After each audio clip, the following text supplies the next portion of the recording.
Industry में आया, कोई एक्सपीरियंस नहीं है किसी भी कंपनी का, उसको आते ही कौन से 5 बदलाव करने चाहिए?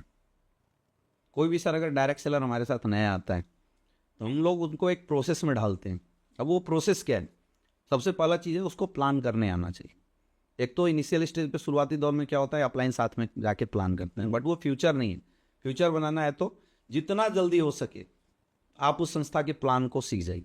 आपके पास प्रोडक्ट की पूरी नॉलेज होनी चाहिए। 2, प्लान की डिलीवरी सिस्टम जो आपके अंदर है वो पूरा परफेक्ट होना चाहिए। ठीक है। तीसरी चीज़, जल्दी जल्दी आप ट्रेनिंग सिस्टम के साथ अटैच होइए, क्योंकि ट्रेनिंग सिस्टम अटैच होने के बाद बहुत सारी नॉलेज धीरे धीरे आनी शुरू हो जाती है। प्रैक्टिकल नॉलेज, मेंटल जो एजुकेशन होती है, मेंटल ठहराव कैसे होता है, ये सारी चीज़ें उसके दिमाग में आनी शुरू हो जाती है। ठीक है। ये 2 चीज़ें हैं, पहला प्लानर एक अच्छा बन जाए, दूसरा ट्रेनिंग के सिस्टम के साथ वो अटैच हो जाए, और तीसरा चीज़ जिसको उसने मेंटर बनाया, किसी को भी ABCD कोई भी मेंटर हो सकता है जो भी अपलाइन है, उसकी गाइडलाइन वो प्रॉपर काम करता है। शुरुआती दौर में सर इतना ही बहुत होता है, क्योंकि समुद्र के किनारे खड़ा होने से गहराई का पता नहीं चलता है, वो स्टेप बाय स्टेप पता चलता है। तो स्टेप बाय स्टेप धीरे धीरे आगे बढ़ेगा, फिर ट्रेनर बनेगा, फिर टीम बनेगी, टीम हैंडलिंग बनेगी। हाँ, इसमें सबसे खास बात क्या है, उसकी पर्सनालिटी डेवलपमेंट पर उसको काम करना चाहिए। अच्छा, वो कैसे? एक सक्सेसफुल नेटवर्कर वही है जो अच्छा नेटवर्कर हो।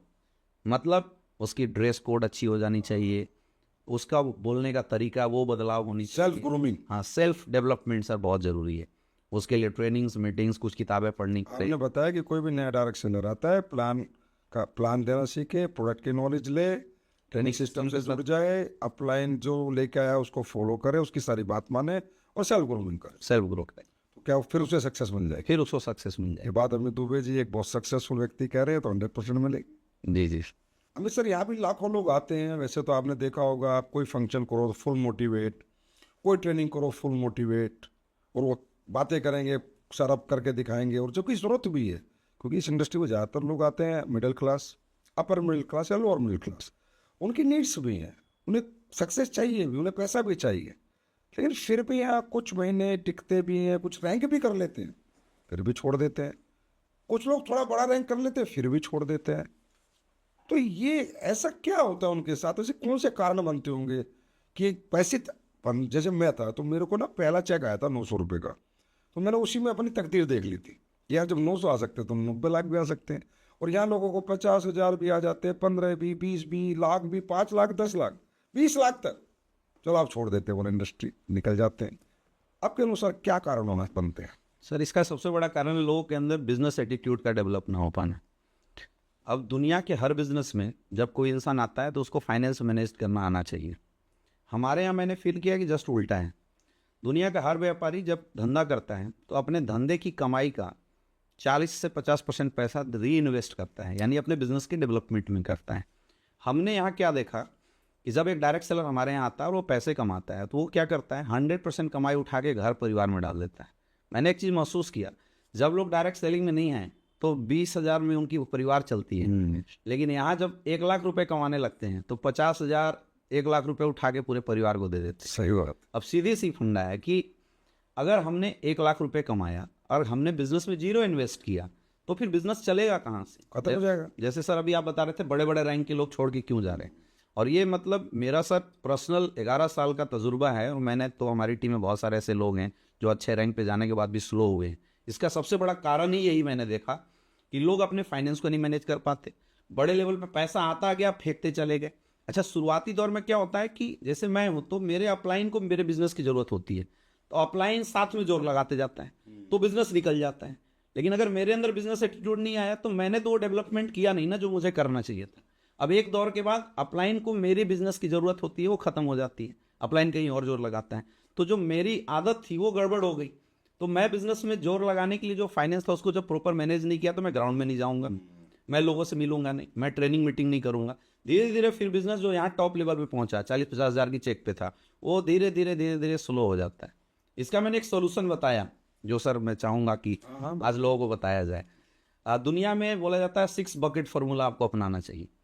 आप अगर डायरेक्ट सेलिंग में भी हैं, आप जो भी कमा रहे हैं, तो आज के बाद ये फार्मूला आप अपना दीजिए, आपकी डायरेक्ट सेलिंग करियर कभी खराब नहीं हो सकती। सबसे पहली चीज, आप जितना भी पैसा कमाते हैं आप 6 अकाउंट खोल लीजिए, 40% पैसा बिजनेस एक्सपेंस में डाल दीजिए। यानी 10,000 की चेक आई तो 4,000 रुपये आप उठा के अपने बिजनेस अकाउंट में डालिए, जहां से आपकी टूर, ट्रेवल्स, जाना आना और बिजनेस से रिलेटेड जो भी एक्सपेंस है आप उसको मैनेज कीजिए। कब तक? जब तक आप एटलीस्ट कैपिंग अचीवर नहीं हो जाते हैं, तब तक ये काम करना ही पड़ेगा। क्योंकि एक दौर आता है कि धंधा हमसे मांगता है और फिर एक दौर आता है कि धंधा कम मांगता है, पैसा ज्यादा देता है। तो तब तक जब तक हमारा बिजनेस स्टेबल ना आ जाए, यानी हमारे यहाँ अगर देखें तो कैपिंग अचीवर, फैमिली के ऊपर आप 20 से 25% का पैसा इन्वेस्ट कीजिए। यानी अगर हम 1 लाख रुपए कमा रहे हैं तो परिवार को बताना है कि भैया 25,000 में जिंदगी चलाओ। डायरेक्ट सेलर यही गलती करते हैं, परिवार को 1 लाख में जिंदगी चलाओ वाली आदत दे दे रहे हैं, तो उनके पास कुछ बचता नहीं, बिजनेस चलाने के लिए खत्म। बिजनेस चलाने के लिए पैसा बचा नहीं। तीसरी चीज जो डायरेक्ट सेलर को तोड़ रहा है आज के समय में, डायरेक्ट सेलर के पास कुछ भी सेविंग अपनी नहीं होती। तो मैं बोलता हूँ 10% पैसा आप सेव कर लो, उससे कब 10,000 कमा रहे, 1,000 रुपये हमने सेव कर लिया, तो उससे क्या इन फ्यूचर अगर बिजनेस में कभी कोई प्रॉब्लम आई तो वो सेविंग उठा के आप बिजनेस में इन्वेस्ट कर देंगे।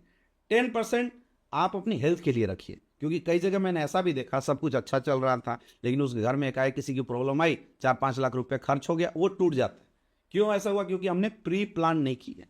तो पहला 40% पैसा हमने बिजनेस में डाल दिया, 20 to 25% पैसा हमने परिवार के लिए दे दिया, 10% पैसा हमने सेविंग में डाला, 10% पैसा हमने मेडिक्लेम के लिए, 85%। हाँ, अब 10% पैसा सर देते हैं एजुकेशन के लिए। ये बहुत जरूरी है, सेल्फ डेवलपमेंट, जैसे ट्रेनिंग्स होता है, मीटिंग्स होता है, तो उसमें जाने के लिए हमें पैसे चाहिए, किताबें खरीदनी है, तो 10% पैसा एजुकेशन पे बचा। 5% पैसा, वो 5% पैसा होना चाहिए डोनेशन के लिए, क्योंकि वो बहुत बड़ी ताकत है जो लोग करते नहीं है, लेकिन करना चाहिए। मैं बोलता 100 रुपये कमा रहे हो तो आप 1 रुपया ही डोनेट करो, लेकिन करो जरूर। इसे कहेंगे हम 6 bucket rule to cat success. Yes. और ये अगर हम लोग किए, डायरेक्ट सेलर अच्छे मैं डायरेक्ट सेलर की बता रहा हूँ, धंधा जीवन में खराब ना हो, मैं इसकी गारंटी देता हूँ। मैंने ऐसी मैनेज किया है सर, मैं टीम में दबा के पैसे खर्च करता हूँ। आज अगर देखा जाए तो टीम के पास मेरे 60-70 लाख रुपए होंगे, अच्छा। लेकिन ना मेरा परिवार में कोई प्रॉब्लम आई, ना बिजनेस में कोई प्रॉब्लम, क्योंकि उसका एक भाग है, पार्ट है जो मैंने उनको दिया है। तो ऐसा नहीं कि उससे कोई विशेष फर्क पड़ेगा। अच्छा, इस तरीके से अगर हम मैनेज करेंगे धंधा कभी डाउन नहीं जाएगा। क्यों? क्योंकि हमारे बिजनेस एक्सपीरियंस में जब हमेशा पैसे होंगे, हम टूर करते रहेंगे, ट्रेनिंग में जाते रहेंगे, ग्राउंड में जाते रहेंगे, प्लान करते रहेंगे, फॉलोअप करते रहेंगे, ट्रेनिंग करते रहेंगे, मीटिंग करते रहेंगे, गिर ही नहीं सकता है। इस पॉडकास्ट का सबसे बेहतर, सबसे बेहतरीन गोल्डन एडवाइस आज आपने हर डायरेक्ट सेलर के लिए दिया है। और मैं एक एज ए कंपनी बता रहा हूँ कि हमारी कंपनी के टोटल टर्नओवर 4,000 करोड़ है। वैल्यूएशन की बात करूँ तो होगी 10-20 हज़ार करोड़। और अगर मैं अपनी नेटवर्थ की बात करूँ, मैं सीए से कल परसों पूछ रहा था, तो 27-28 करोड़ नेटवर्थ है बस। बाकी कहाँ गया, कहाँ आया, आज तक मुझे नहीं पता चला। इसीलिए सर स्लीपियस वेलनेस इंडिया की फास्टेस्ट ग्रोइंग। लेकिन हाँ, वो रूल है मेरा, पूरा 6 बैकेट रूल है मेरा। सब 6 बैकेट में कंपनी से जो भी आएगा, कंपनी में मेरा 50% वापस जाता है। कंपनी जो भी लेके आएगी वो 50%, 60% वापस जाता है, 50 to 60। बाकी कंपनी के बैकअप में खड़ा रहता है 10-15%। कंपनी के न्यू डेवलपमेंट के लिए 10-15%। ऐसे करके 6 पैकेट रूल अपना के हर एक बिजनेसमैन बड़ा बनता है।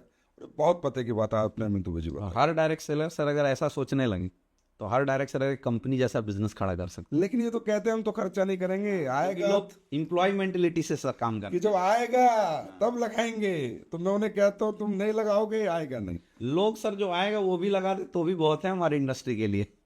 अगर हम ये ना बोले कि तुम बाहर से लगाओ, जो आ रहा है उसको भी अगर ऐसे डिस्ट्रीब्यूट कर दे तो भी धंधा बड़ा हो जाए, इजीली बड़ा हो जाए, बहुत इजीली। तो सर ये बात तो काफी पता है लोगों को, आज आपने भी बता दी है, कल लोग भी सुन लेंगे। और मैं तो सालों से एलएलटी में बता रहा हूँ, 10 साल से।